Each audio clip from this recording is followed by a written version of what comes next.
Halo anak-anak Miss. Wah, kita jumpa lagi ya di video kita kali ini. Dan mungkin ini menjadi video terakhir ya di pembelajaran kita hari ini di subtema 4.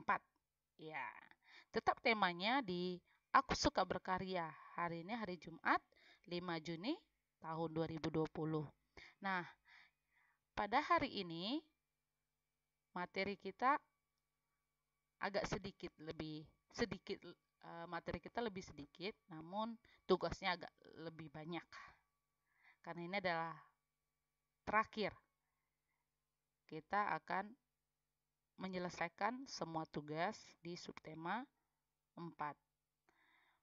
Dan di minggu besok, Senin 8 Juni itu kita akan mulai membahas tentang review. Oke. Materi yang pertama itu tentang permainan lompat tali. Wah, ini udah pernah kita mainin ya. Jadi pasti udah tahu ya. Kedua, latihan skipping. Wah, udah pernah ya anak-anak Miss latihan skipping, pasti dong. Lalu yang ketiga, tugas 1, 2, 3, dan 4. Wah, kok banyak banget sih Miss. Ya, tetap semangat ya anak-anak Miss. Karena kita akan menyelesaikan semuanya. Dan evaluasi 4. Tetap akan masuk nilai dan ini akan menjadi penilaian secara online kita untuk kenaikan kelas anak-anak. Jadi tetap semangat mengerjakannya ya. Oke, kita masuk pertama dalam materi permainan lompat tali. Apa itu permainan lompat tali? Anak-anak Miss kan udah pernah bermain. Nah, permainan lompat tali adalah suatu permainan yang hanya melompati anyaman karet dengan ketinggian tertentu. Nah, seperti yang tadi gobak sodor, lompat tali ini ternyata banyak juga nama lainnya. Ada yang bilang lompat tali itu yeye, ada yang bilang tali merdeka, ada juga yang bilang lompatan, dan ada juga yang bilang lompatan tali. Nah, Miss nggak tahu lompat tali ini anak-anak Miss menyebutnya apa. Kalau Miss sendiri, waktu Miss kecil sih, Miss sering mengatakan bahwa lompat tali itu adalah yeye. Jadi main yeye. Ini adalah, nah contoh gambarnya. Lompat tali. Di sekolah kita udah pernah main kan? Iya. Nah, jadi bagaimana cara bermainnya? Dan bagaimana yang dikatakan menang? Dan apa sih ukuran ketinggian dari tali karet itu yang harus dilompati? Nah, jika pemain dapat melompati tali karet, maka ia akan tetap menjadi pelompat sampai ia merasa lelah dan berhenti bermain. Nah, jadi kalau dapat terus melompati karet dengan ketinggian karet dari yang terendah sampai tertinggi, dia akan terus bermain sampai dia lelah dan berhenti bermain. Nah, jika pemain gagal waktu melompat, pemain tersebut harus menggantikan posisi pemegang tali hingga ada pemain lain yang juga gagal dan menggantikan posisinya. Gitu.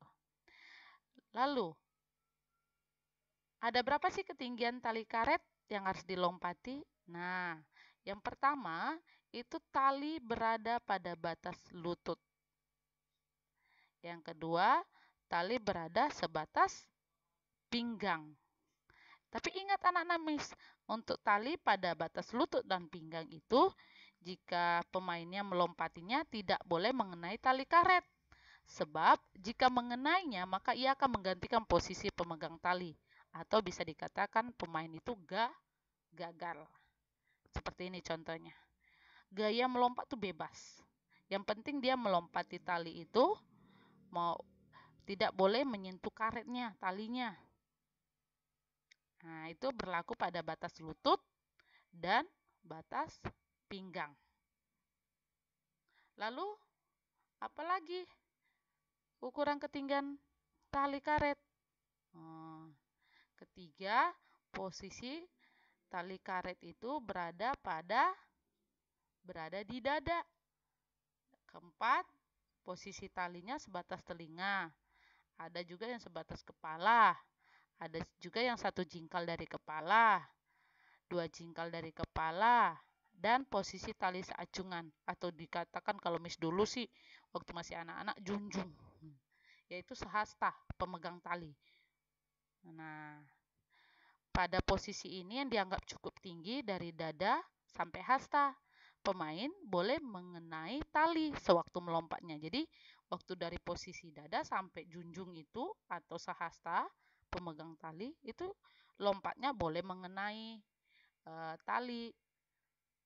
Tapi ingat, asalkan lompatannya berada di atas tali dan tidak terjerat. Nah, ingat, permainan lompat tali ini membutuhkan keseimbangan, membutuhkan kelenturan tubuh, daya tahan, dan kekuatan kaki. Untuk apa? Untuk melompat melewati tali. Nah, jadi bagi anak-anak Miss yang bermain lompat tali, bermainlah dengan sportif. Ini contohnya. Nah, ini lagi ada. Dari anak-anak sampai dewasa pun bisa memaininya. Tidak dibatasi usia, asalkan mampu untuk melompat. Nah, yang Miss bilang tadi junjung itu ini. Nah, sehasta dari tinggi pemegang tali itu ini. Ini kalau bahasa Miss Lena waktu kecil junjung main yaitu ini junjung. Jadi 1 junjung ke ini. Nah, ini yang sebatas kepala. Nah, ini yang tidak boleh melewati talinya tidak boleh mengenai tali. Mengerti kan anak Miss? Kan sudah kita juga pernah mainnya. Nah, untuk bermain lompat tali ini itu sangat dibutuhkan tadi ada 4 hal ya.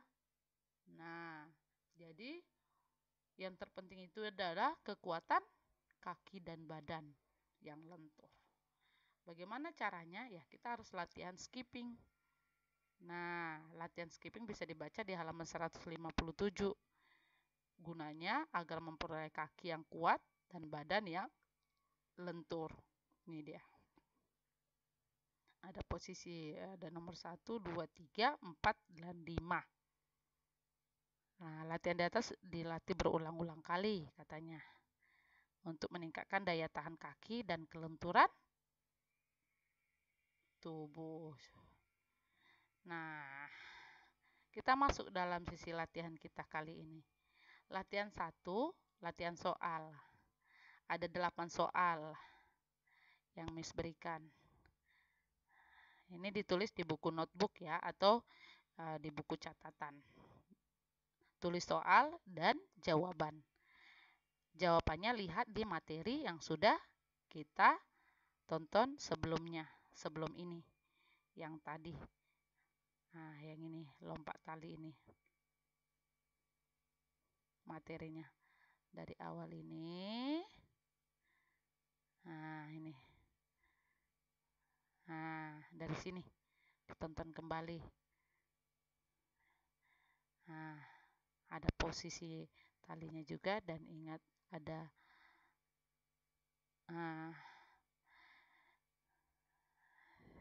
ya. Oke, itu sekilasnya ya. Untuk latihan soal ada 8 soal dan itu dikerjakan di buku tulis soal dan jawabannya. Lalu kita masuk dalam tugas 2 dan tugas 3. Dalam tugas 2 dan tugas 3, Miss di video kemarin, sewaktu kita masuk dalam subtema 4, itu kan kita sudah belajar tentang denah. Dan Miss bilang sesuai dengan tema subtema 4, membuat karya-karya itu. Nah, tugas anak-anak Miss dalam tugas 2 dan 3 itu membuat denah. Tugas 2, membuat denah di halaman 162 berdasarkan denah 162, tapi bukan buat denah ini lagi. Tapi berdasarkan denah ini, anak-anak Miss membuat satu denah, yaitu dari sekolah Cika menuju ke lokasi pengungsian. Nah, kalau ini kurang jelas, bisa dibaca di halaman 163. Nah, jadi dari sekolah Cika menuju ke pengungsian itu yang mana denanya? Lewat mana? Nah, itu bikin denanya.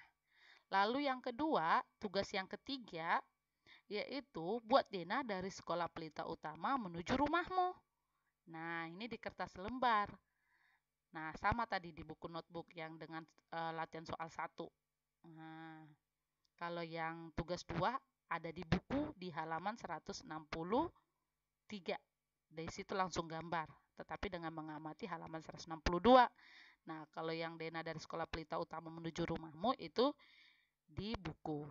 Nah, dikumpul paling lambat hari Sabtu 6 Juni 2020.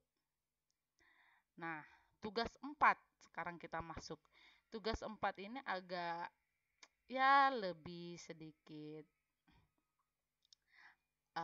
gimana ya Miss bilang, lebih kreatif karyanya, dan ini dia. Jadi tugas 4 itu membuat sebuah market rumah sederhana. Ya, seperti ada di buku ya, di halaman 136 dan 137. Kalau kurang jelas melihat ini. Jadi bisa lihat tematiknya di 136 sampai 137. Ini tugasnya. Tapi tenang, untuk tugas 4 ini Miss kasih waktunya agak lebih lama. Dikumpul pada hari Senin 8 Juni tahun 2020. Jadi ada beberapa hari untuk anak-anak Miss mengerjakan tugas khusus tugas 4 ini dikumpul pada hari Senin. Oke? Oke. Dan yang terakhir kita masuk dalam materi kita yaitu evaluasi 4. Nah, dalam evaluasi 4 ini anak-anak Miss bisa baca atau bisa lihat dan mengerjakan langsung di bukunya di halaman 169 sampai 170. 169 sampai 170. Nah, dikumpul paling lambat Sabtu ya, 6 Juni 2020. Jadi semua tugas hari ini semua dikumpulkan besok paling lambat Sabtu 6 Juni 2020 jam 9 pagi. Kecuali tugas 3 tadi. Tugas 4. Yang ini dikumpul hari Senin. Jangan lupa ya. Ini hari Senin.